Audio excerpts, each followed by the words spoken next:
Last of Us, Fallout, Mad Max. Some of the biggest movies and TV shows in recent years have been post-apocalyptic. What does this mean? Why are these shows so popular? And what should we do about this? Today we'll talk about how religion, philosophy, and ethics help us make sense of post-apocalyptic movies, TV shows, and video games. Hello, my name is Dr. Levi CHECKETTS. I'm an assistant professor in religion at Hong Kong Baptist University.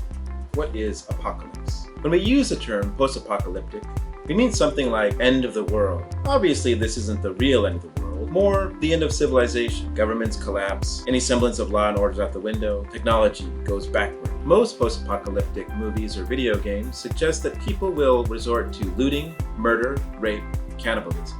The seeming law of the wasteland is kill or be killed. Everyone you meet may be a raider, part of a murderous cult, or a slaver. Or they think you are. But where does this idea come from? The word apocalypse is actually a religious word. It's the Greek word for revelation. In particular, the word is used to refer to a literary genre, usually visions of the end time. So the last book in the Bible, which in English we call Revelation, is Apocalypse in Greek and Latin. And this book tells of the end of the world as we knew it, including the final battle of Armageddon, a series of disasters including plagues and earthquakes, the reign of the devil on the earth, and a final heavenly utopia where Jesus rules over all people and the dead rise for eternal life.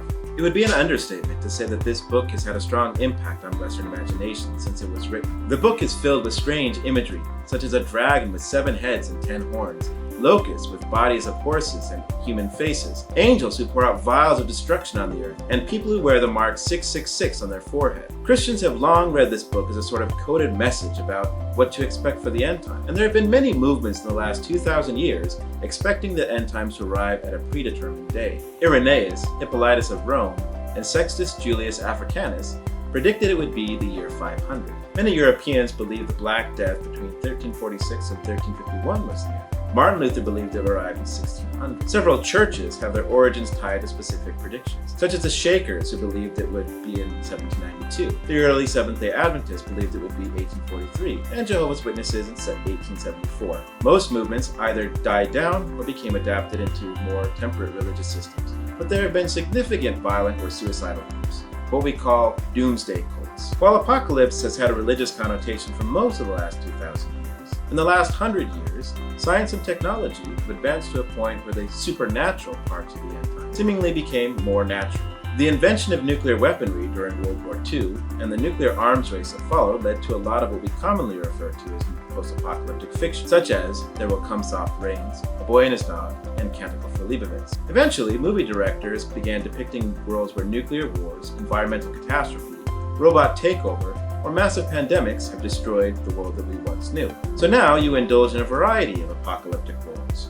Viral, like 12 Monkeys and Train to Busan. AI, like Terminator and The Matrix. Or even religious still, like Left Behind.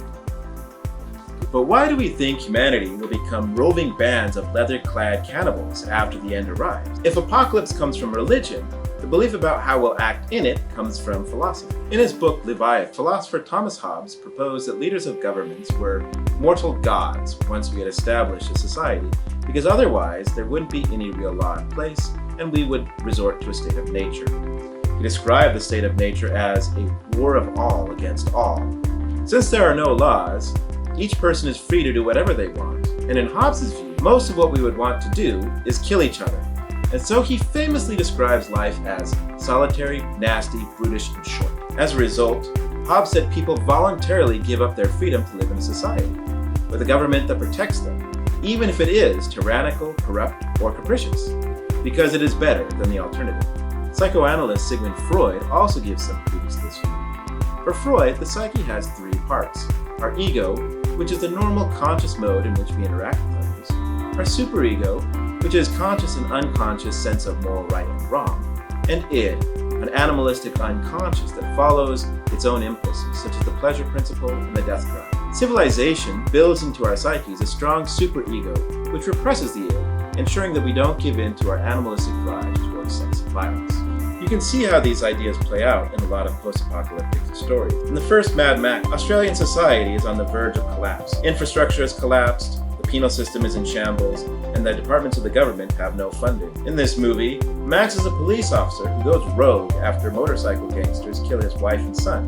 Max descends into insanity, resorting to lawless violence as civilization collapses around him. In the second and subsequent movies, the government is entirely gone. New tribes emerge with strongman tyrants like Marauders following Lord Humongous, Bartertown under Auntie Entity, and the Citadel under Immortan Joe. The lawless wasteland gives way to new mortal gods. In the US, which remains one of the two strong nuclear superpowers, the threat of apocalypse has led some people to become preppers, which means they prepare for the collapse of civilization by stocking up food and weapons and building backyard bomb shelters. But is this really the way we should respond to this threat? Ethics has a thing or two to say about what we should do before the end times and what we should do if they happen. In an essay called Technology and Responsibility, the philosopher Hans Jonas noted that technology in the 20th century had become a new problem, what we might today call an existential threat. Jonas saw the destruction of the environment, stockpiles of nuclear weapons, and new biological technologies as incredibly dangerous. He also saw that most traditional ethical approaches didn't prepare us for a world in which the end was a real possibility. So Jonas proposed a new categorical imperative, a new base rule we are all obligated to follow. Act so that the effects of your action are compatible with the permanence of genuine human life. In other words, he explained, any act which risks human survival, even if the risk may grant us some great benefit, is wrong and we should never do it. Well, we could say that in a post-apocalyptic story, human life does exist. It's just solitary, nasty, brutish, and short. So he adds a second rule. Humanity must also be able to live well. This means all those scenarios that lead to apocalypse, nuclear war, resource depletion, robots, mutated viruses, and so forth, are situations we must always avoid, regardless of any advantages they could give us. But what if the end of the world comes and you do happen to be a survivor? Well, one of the primary ways ethics is talked about is as the good life. Before Hobbes' political philosophy were ancient philosophers like Confucius and Aristotle, who believed that our individual cultivation of moral uprightness was the path out of chaos and suffering that comes from developing bad moral habits. Religious leaders like Jesus and Buddha taught their followers to encounter others with love and mercy. And while the cynical prepper may think these ideas are a good way to die, it's important to see that these ideas are the foundational ideas which have allowed our human societies to exist with relative stability and harmony for 2,500 years. So if the world should end, there's no reason to dress up in football pads and leather chaps. That is, unless that's your aesthetic. Your best option for surviving and rebuilding society is treating others the way you want to be treated. The golden rule found in the teachings of every major world wisdom tradition, from Christianity to Taoism to Baha'i and beyond. Religion, philosophy, and ethics help us understand the post-apocalypse. Religion is the foundation of these concerns we have with the end of the world. Philosophy helps us think about human nature stripped of civilization. And ethics tells us why and how to avoid these scenarios. A good grasp of these traditions helps us grapple with apocalypse, making meaning of our deepest fears and anxieties, writing more imaginative stories, and paving the way forward for a much brighter future.